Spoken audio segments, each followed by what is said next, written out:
โหลสบายดีวันนี้ครับจะมาแก่หัวโบกแข่งขันแข่งเกมต่อ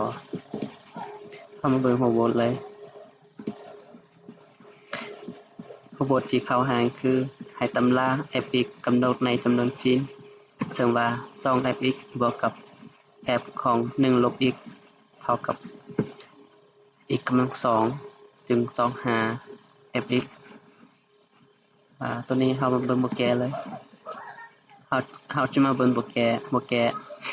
กดในหมวดจะหาสมผลที่เขาให้มาสมผลที่1อันนี้ไม่เป็นสมผลที่1หลังจากนั้นเราก็แทนอีกโดย1ลบอีกเราได้อยู่ใส่มีอีกเราก็เอา1ลบอีกนี้ไปแทนเลยเอาตัวนี้ไปแทนเลยแล้วเราจะได้2 f ของ1ลบอีกตัวนี้มีอีกไปใส่เอา1ลบอีกแทนเลยบวกกับ fx ตัวนี้เวลาเราเอา1ลบอีกมันแทงนี้มันจะเหลือแต่ x เพราะว่าเลข1มันจะหมดไปแล้วบนขวาตัวนี้มันจะเป็น1ลบ x จำนวนกำลัง2มันจะเท่ากับ x กำลัง2ลบ 2x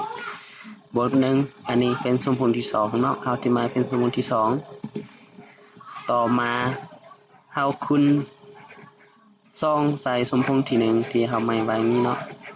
แล้วเฮาจะได้4ตัวนี้2คูณ2เป็น4เนาะ 4fx บวกกับ2f ของ1ลบ x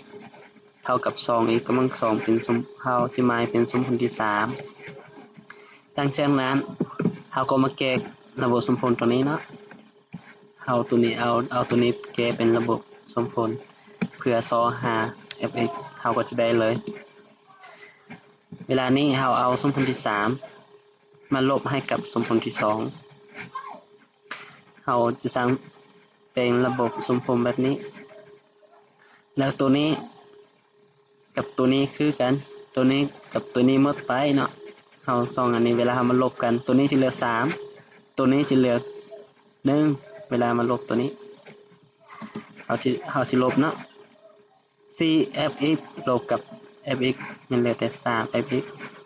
2f ของ1ลบ x มันลบมากับ 2f ของ1ลบ x ตัวนี้หมดไปเนาะเบิ่งซ้ายจะเหลือแต่ 3fx เบิ่งขวาเฮา 2x กำลัง2ลบ x กำลัง2เหลือแต่ x กำลัง2มาลบให้กับลบ 2x เป็นบวกเนาะมาลบให้กับบวก1จะเป็นลบ1หลังจากนี้เฮาก็ทอนเอาเนาะทอนเอา fx เฮาก็ได้เลยค่าของ fx จะเท่ากับ1